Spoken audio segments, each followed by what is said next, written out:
ছোটা ভীম ছোটদের কাছে কল্প জগতের এই চরিত্র অত্যন্ত প্রিয়।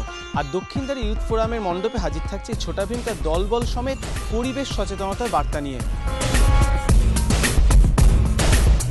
টিভিতে যে কার্টুন প্রোগ্রামটা দেখানো হয় ছোটা ভীম, সেখান থেকে আমরা ভীমের ক্যারেক্টারটাকেই চুজ করেছি, কারণ ছোটা ভীম হচ্ছে বাচ্চাদের আইকন স্বরূপ। আর বিগত কয়েক দশক ধরে আমাদের পরিবেশের উপর যে পরিবেশ যেভাবে দূষিত হচ্ছে, আগামী দিনে এটা একটা আগামী প্রজন্মের কাছে ভয়ঙ্কর স্বরূপ হয়ে উঠবে। আগামী প্রজন্মকে আমরা এই বার্তাটাকে পৌঁছে দিতে এই ভীমের মাধ্যমে কিছু পরিবেশ দূষণের কারণ এবং পরিবেশ দূষণের প্রতিকার, আর সেটাকেই আমরা এই কিছু তথ্য এই মণ্ডপে আমরা তুলে দেওয়ার চেষ্টা করছি।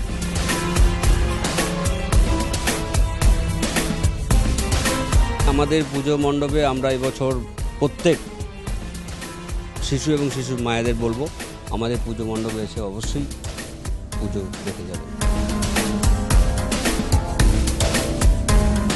বলাই বাহুল্য, ছোটদের কাছে দক্ষিণদ্বার ইউথ ফোরামের এই মণ্ডপ যথেষ্ট পছন্দের হতে চলেছে।